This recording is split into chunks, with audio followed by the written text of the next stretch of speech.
A gut-wrenching loss ended one of the most frustrating seasons imaginable. The New York Mets are done in 2025.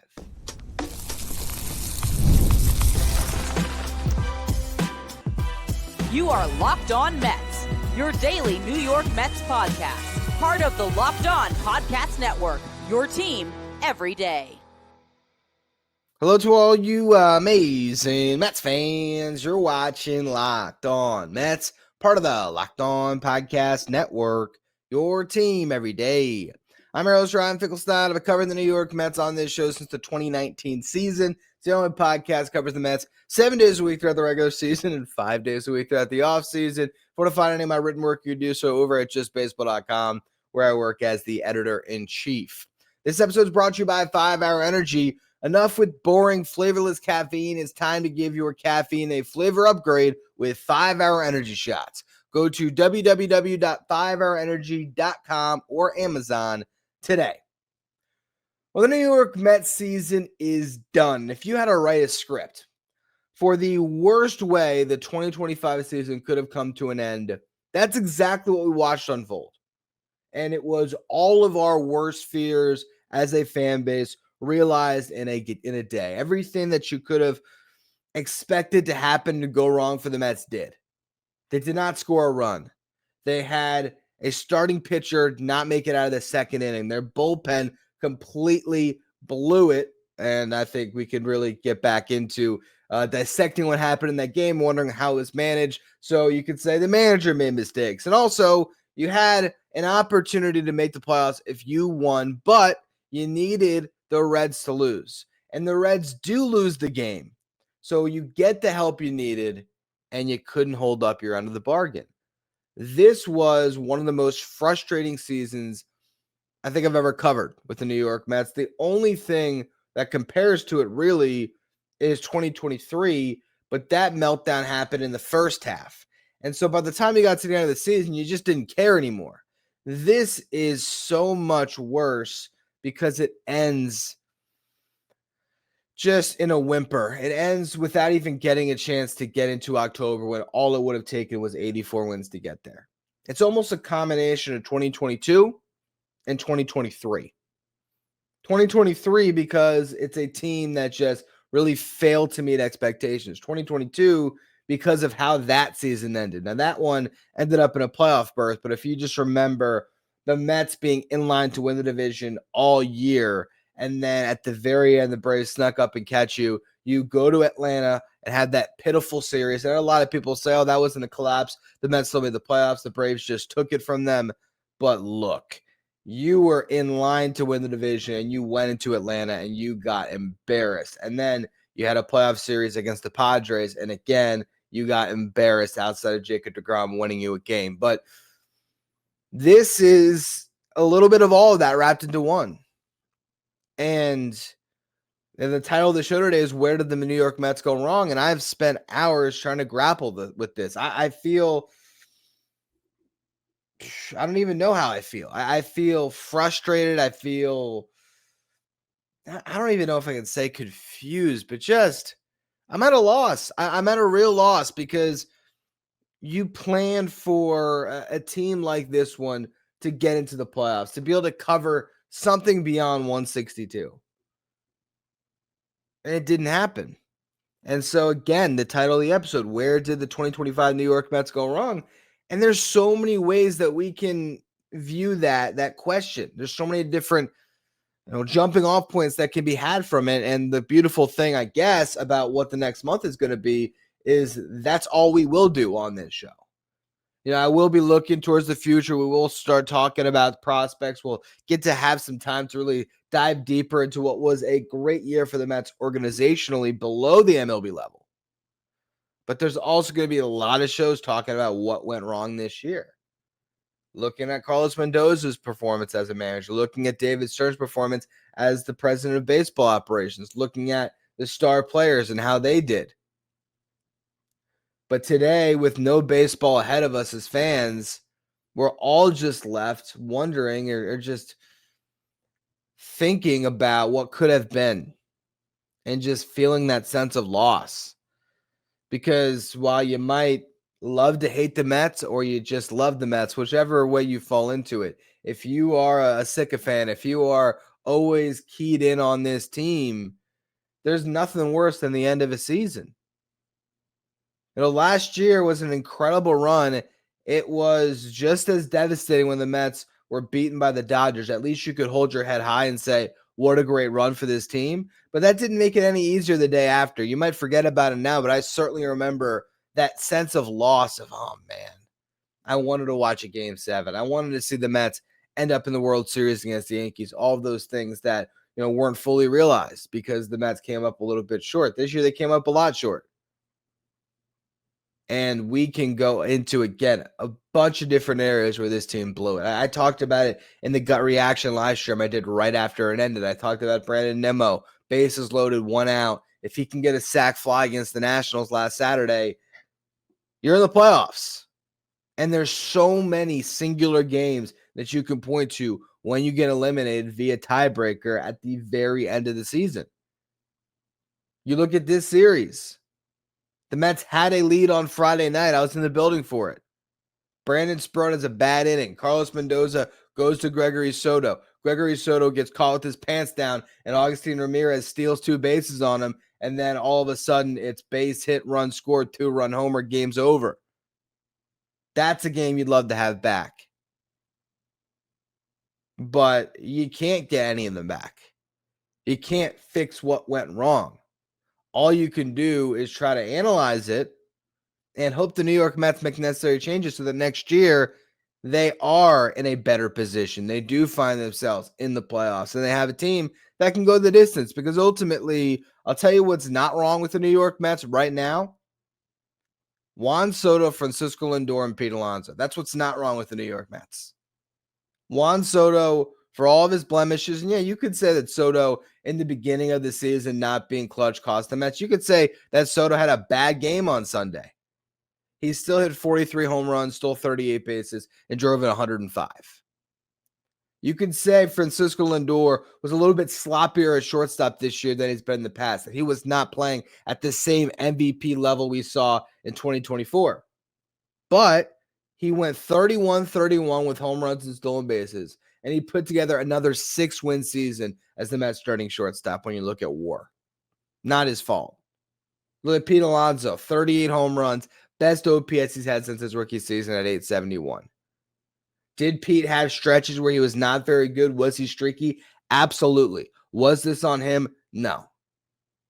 Now, sure, you can look at guys who did meet expectations. You can look at a Mark Vientos and say, if Vientos was as good as he was last year, the Mets would have absolutely won another game, and they'd be in the playoffs right now. And you can go down the line and do exactly that.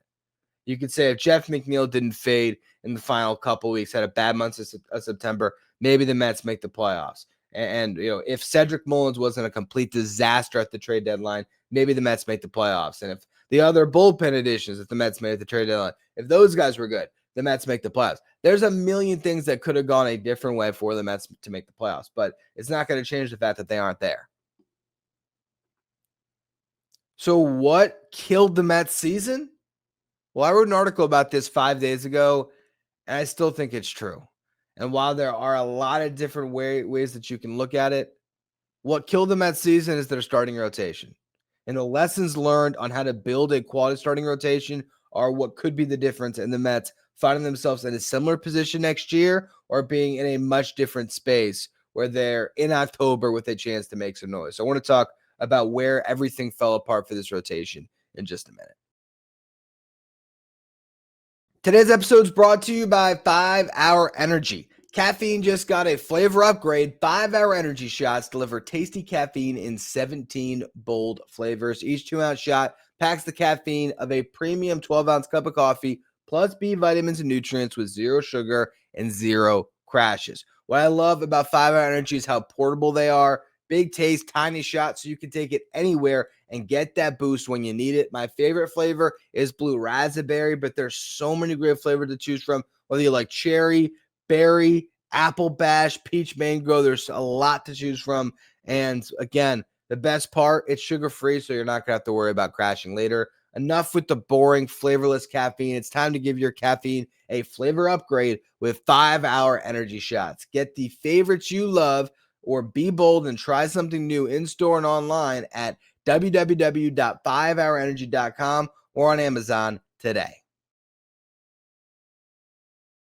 Today's episode is also brought to you by Zippix. Need a boost to power through your day without reaching for another cup of coffee or an energy drink? That's where Zippix caffeine toothpicks come in. Instead of the crash you get from sugary energy drinks, Zippix is going to give you a clean, convenient burst of caffeine anytime, anywhere. If you're looking for that nicotine satisfaction, they've got Zippix toothpicks as well. I've used the caffeine toothpicks, and I'll tell you what, it is a different way to get your caffeine. To be able to be chewing on a toothpick when you're on a long drive, it's just a different way to get that extra edge and without the jitters. They're pocket sized, they're discreet, so you can take them anywhere. The flavors are legit, like this, the peppermint, watermelon ice. They also have spearmint. It's not just energy, it actually tastes good. If you're ready to try them, go to zippixtoothpicks.com and use the promo code LOCKEDON for 10% off your order. That's zippixtoothpicks.com. Promo code Locked On. Zippix Toothpicks, energy and focus anytime you need it. If you're watching on YouTube, do me a favor and hit that subscribe button. Help us get closer to our next goal of 15,000 subscribers. The aim was to get there by the end of the season for the Mets, but the season ended a little bit early. Really do appreciate all of you. Help us get to that note. For watching on YouTube, do me a favor and hit that subscribe button. Help us get closer to our next goal of 15,000 subscribers. The goal is to get there by the end of the season, but the season ended before we all thought it would. Really do appreciate all of you. Help us get closer and closer to that next goal. Now, on September 25th, I wrote an article that was titled, "The New York Mets starting rotation will kill their season." And this was after Jonah Tong had his nightmare of a start against the Cubs. I felt at that point in time that the season was going to end, whether it was at the end of 162 or whether it was in the wild card round or in the divisional round. I just did not believe at that point that the New York Mets had enough starting pitching to actually go for a run. And that is the reality of the situation that you can look at here to make you feel a little bit better. This was going to come to an end at one point. It was either going to come to an end after 162 games, and I wish it didn't. I wish the Mets would have saved themselves and their fan base a little bit of embarrassment. It's frustrating as all heck that Marlins fans can be dunking on the Mets right now. That is really annoying that everybody can be dunking on the Mets right now, and this is just the team that is the laughingstock of baseball to have missed the playoffs via tiebreaker because they couldn't win an 84th game. Yeah, it's all really frustrating. But again, when I wrote the article on the 25th, it was my admission and my waving of the white flag that there was no world where the Mets were going to win the World Series this year. And call me crazy for holding out hope up until that point that this team could maybe find some semblance of a rotation in October and the bats could carry them deep because anything can happen in October. Anything was not going to happen for the New York Mets. There was one thing that was going to happen. This season was going to end. And it's because their rotation was brutal. And I know we can look at the lineup, we can look at the bullpen, we can look at the front office, we can look at the manager. There's so many different ways that you can skin this cat. But here's the reality.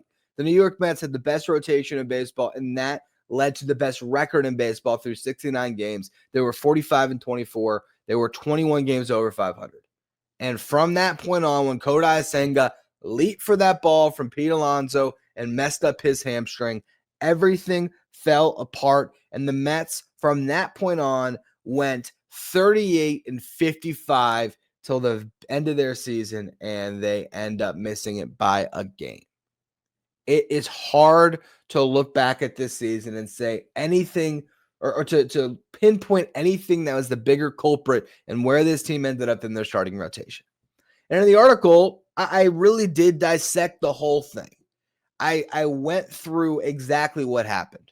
So let's go through it a little bit. Where did the Mets go wrong? Well, they built a bad rotation going into the season. I think you can say right now after this year, man, we'll do this. Greatest lessons learned from this season that can be taken into account moving forward. To me, the importance of an ace has never been more clear. And so you could say, where did the Mets go wrong this year? In the offseason when they didn't get an ace. At the same time, when we will dissect it further, I will implore you to find the free agent that made more sense than the Mets bringing back Sean Manaea, because at the time, nobody was criticizing that move. Nobody was saying, oh, Manaea is going to get hurt. No one thought that. Everyone was, oh, the tribal chief has returned. Awesome. And you could say, oh, they should have got Blake Snell. They should have got Corbin Burns. But both of those guys dealt injuries themselves this year and are on much more expensive contracts.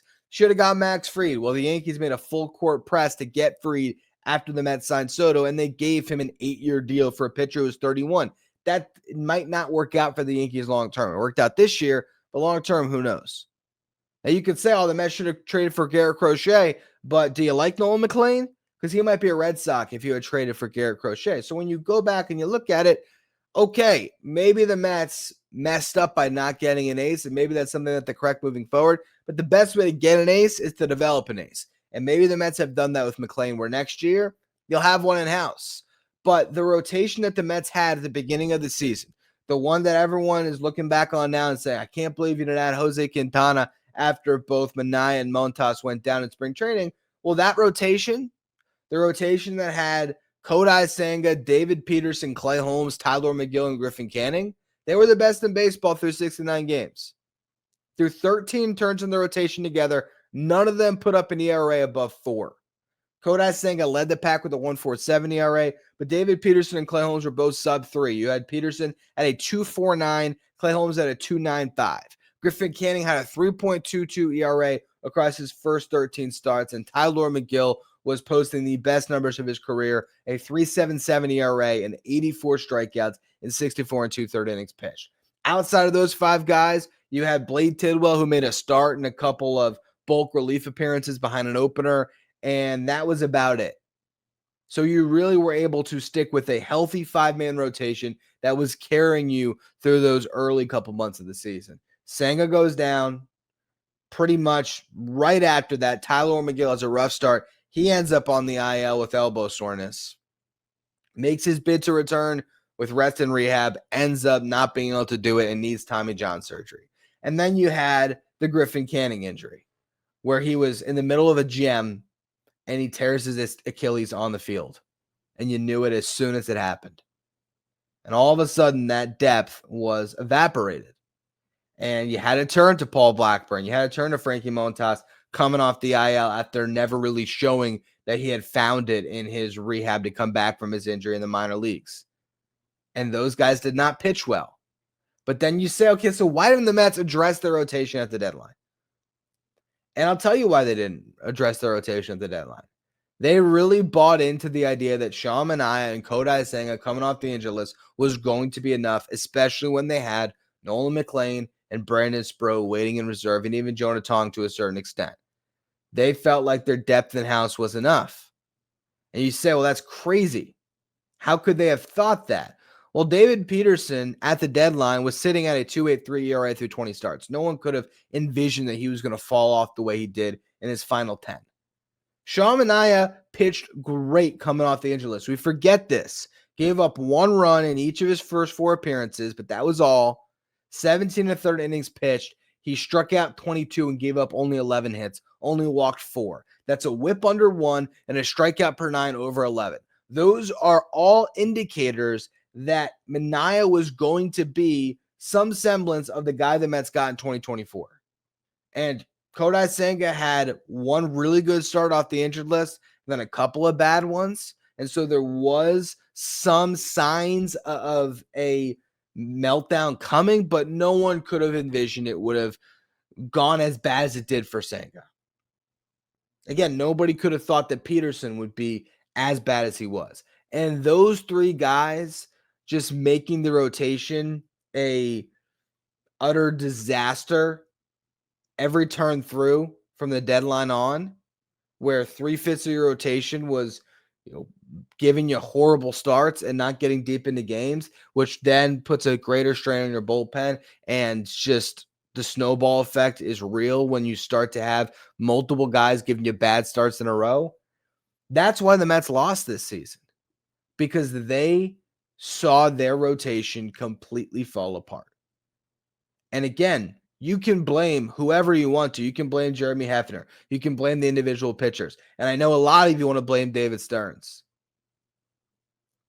But sometimes it is not your year and things just don't go your way.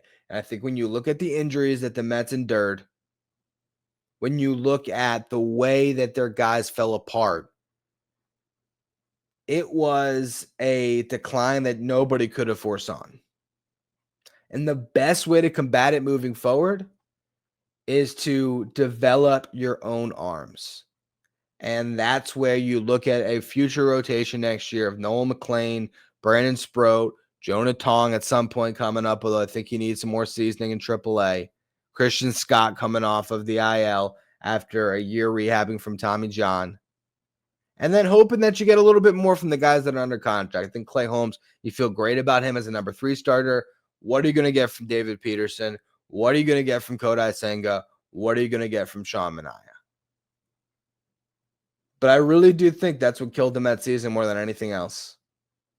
And I understand that you can be frustrated with all of it. Frustrated the Mets got shut out when their season was on the line. Frustrated that Ryan Stanek was brutal for the Mets this season. But at the end of the day, teams come and go, and runs come and go in Major League Baseball, a lot of times due to how well your starting rotation is faring. When your rotation's good, it sets everything else in line. When your rotation is historically bad, you end up with a season like this. So how do the Mets fix that and fix what's broken altogether when they try to rebuild this thing for 2026? I want to give you just my first sort of gut reactions to where this can go. And then the beautiful thing is we'll hear from David Stearns today. So tomorrow's show, we can hear what David Stearns thinks has to change. But let's talk about where the Mets can go differently. We're going to get to all of that here in just a minute.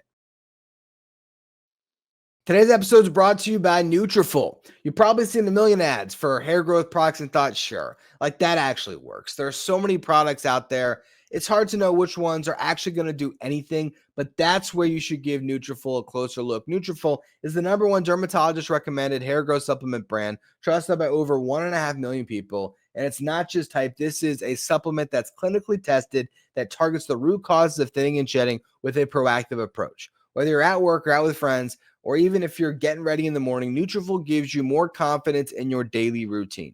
And you can feel good knowing that Nutrafol is NSF certified and backed by peer-reviewed studies. See thicker, stronger hair with less shedding in 3 to 6 months with Nutrafol. For a limited time, Nutrafol is offering Locked On MLB listeners $10 off your first month subscription and free shipping when you go to Nutrafol.com and enter the promo code Locked On MLB. That's Nutrafol.com, promo code Locked On MLB. If you're an everydayer that always tunes into the show, make sure you become a Locked On Mets insider. This is our texting service. We get updates from me anytime news breaks on the Mets. You can ask me questions anytime. Take part in our Locked On Mets signed photo giveaways. And when we're in the regular season, you get the lineup graphic sent to your phone each day so you know who's in the starting lineup without ever having to go on social media. If you want to be a Locked On Mets insider, find the link in the episode description or go to subtext.com/LockedOnMets. Now, where can things change for the 2026 New York Mets and their starting rotation? How can they be better? A full year of Nolan McLean will definitely help. And I can't ignore the fact that had the Mets gone to Nolan McLean a little bit sooner, they might have won one more game. And that is something that David Stearns is going to have to answer to. You better hope that Nolan McLean wins that Rookie of the Year and you get that draft pick compensation. And I know that McLean, and I defended the move in saying that McLean came to the big leagues as prepared as he was due to how the Mets handled him. But you can't tell me that the Mets would not have been a better team had Nolan McLean not come up 2 weeks sooner. And you can't tell me that there was no way that you could have ironed out those last couple stages of his development at the big league level. There was a lot of factors that went into the Mets' decision. Part of it was, we have to see what we have in these guys we've invested in, like Manaea, like Montas, and it did not end up working for them. It really didn't. And so now you look at what can be done. What can be different? Well, McLean's going to be there on opening day, so that's good. I think Brandon Sproat will probably be there as well, and hopefully Christian Scott, everything goes well with its rehab, and he can come up at some point. Maybe he needs the beginning of the season, the pitching competition in Syracuse. I think Jonah Tong has more development that needs to be done, but you just see what the state of your rotation is once you get to opening day. Right now, going into camp, though, just rattle off the names. I already did, but let's go through them again. McLean, Sproat, Tong, Scott. That's 4. Peterson, Senga, Manaea, Holmes. It's another 4. We got 8 names. And you have guys like Jack Weninger and Jonathan Santucci that were thriving in AA at the end of the season that absolutely could start the year in AAA, who are one call away at that point. So you have a lot of depth. What do you do? And I think when you look at the free agent market, what the Mets should be looking to do is maybe consolidating some of their depth and making a big trade to get an ace. Because I look at the free agent market. Framber Valdez is going to be the guy. But he'll be 32 years old. And while he is absolutely an ace, do the Mets want to invest in Framber Valdez, especially when there was all of that drama not too long ago where Framber shook off his catcher, gave up a grand slam, and then seemingly crossed him up on purpose and drilled the guy in the chest with no remorse whatsoever. And yes, after the game, it's, oh, no, it was a cross-up. That's what they had to say. They had to say it was actually a cross-up and not what it actually looked like, which was Framber Valdez being a diva on the mound. Do you want to add another diva into the clubhouse? Not that the Mets have a bunch of divas already, but I don't know if Framber is the answer. And if he's not, who is in this free agent class? Now, Shane Bieber, he could opt out, but he's coming off Tommy John. Is he the answer? Maybe. Lucas Giolito can opt out of his contract and become a free agent. Is he your ace? I go through this market and, maybe it's Zach Gallen. Maybe it's Dylan Cease. I mean, there are arms that are available, and maybe the Mets will kick the tires on one of them. I love Dylan Cease. At the same time, I mean, what he pitched to a 4.5 ERA this year? Same thing with Zach Gallen. So there is not a sure thing on the free agent market. So I look at the trade market. I look at Sandy Alcantara. He looked very good in the final start of the season, and I would bet on that upside. I look at Freddy Peralta, and if you follow the timeline for what the Brewers do with their pitchers, you look at Josh Hader when David Stearns was still there. Year and a half of control, maybe it would have been 2.5 years of control at that point. What do? They trade him, and it might have cost them that season. They learned their lesson. Okay, we're not going to trade guys midseason. But when Corbin Burns is a year away from free agency, what do? They trade him. When Devin Williams is a year away from free agency, what do? They trade him. Well, guess what? Freddie Peralta will be a year away of free agency after this season. He's got a $8 million club option that will be picked up, and then he'll be shopped. And he'll be shopped as the best starting pitcher on the trade market who is under an affordable contract, and teams will be lining up. It's 1 year of Freddie Peralta, but you always could do a little bit of a trade and signed. You trade for him and you extend him. He's 29 years old right now, just turned 29 in June. Maybe that's the answer. Maybe instead of leaning into a future of Nolan, McLean, Brandon Sproat, and Jonah Tong, maybe you trade Brandon Sproat to the Brewers with Mark Vientos and you pick up Freddie Peralta. I don't know if that would actually get a deal done. We'll have plenty of time to talk about the specifics of potential trades. But to me, now the Mets are positioned to trade for the ace. Last year at Garrett Crochet, their farm system was not at a point where it necessarily made sense to go all in on Crochet, because you would have been giving up on probably 4 guys that ultimately all, improved their trade stock or just their overall value this year. Like if you look at the names that the Red Sox wanted, Jet Williams, Brandon Sproat, Jonah Tong, Nolan McLean. Out of all those guys, the only guy whose stock dropped necessarily was Brandon Sproat, and then he sort of reclaimed it by looking pretty competent in the big leagues once he came up. So I know that if the Mets had traded for Garrett Crochet, they would have made the playoffs this season. And so if you look at it just from the lens of 2025, the Mets made a mistake. But now that we eventually will start to really turn the page to 2026, what the Mets have done is they've done a great job of setting themselves up for next year. Now, David Stearns is only going to get so many passes before, and he already is getting crucified by the fan base, But eventually he's got to put a real winner together. And he's got to have the perennial winner that the Mets have been promised since Steve Cohen came in, and Mets fans have been promised. This team needs to make the playoffs 3 years in a row and really show that they will have a shot at it year in and year out. But right now, this team does have everything at their disposal going into this offseason, where they have the type of farm system that now they can pull off a trade for a Freddy Peralta without even having to give up those top-end arms, because they could put a package together with Jack Wenninger as the headlining arm. And, maybe it's a Ryan Clifford that goes because, hey, you decided to re-sign Pete Alonso, and you're not going to have room for Ryan Clifford at first base, left field, or right field.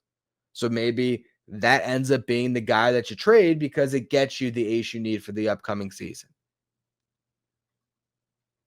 The Mets are going to have to get creative this offseason. They're going to have to make big moves. But I spent a lot of the show right after the game talking about why Carlos Mendoza should maybe get fired.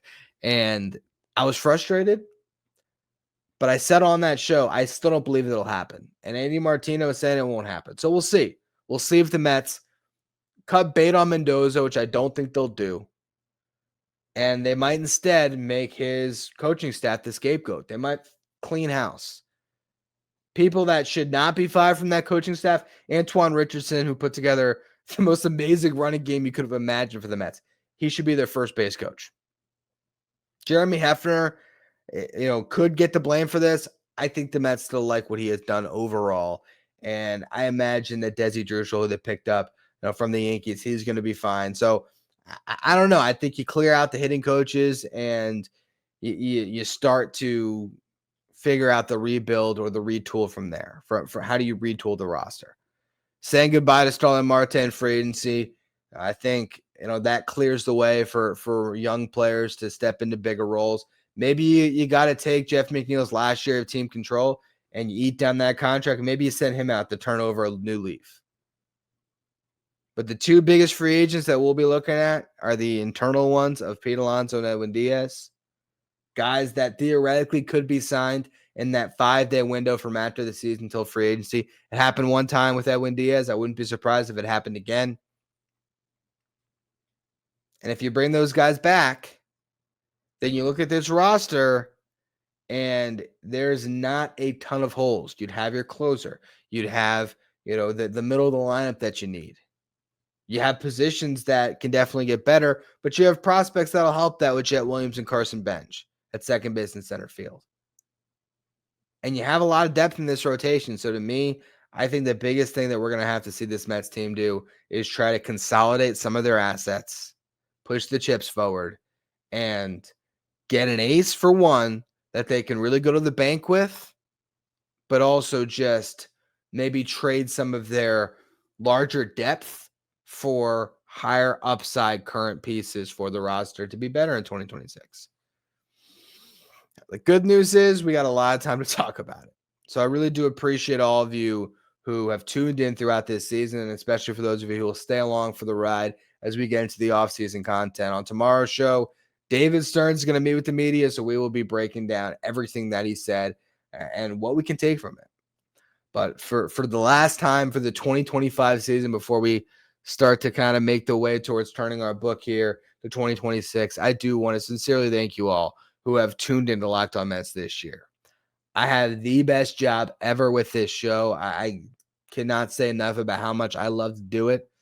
And while at times like this, it can be frustrating. And for me, I'm not going to lie, even doubly so, because as a fan, of course, I want to see the Mets succeed, but also as a Mets content creator and someone that, is always doing a show surrounding the latest for this team, not having a playoffs to cover, that's a big hit for me, and there's a lot of layers of frustration with that. But then I come back around and say, you know what? I love doing the offseason show.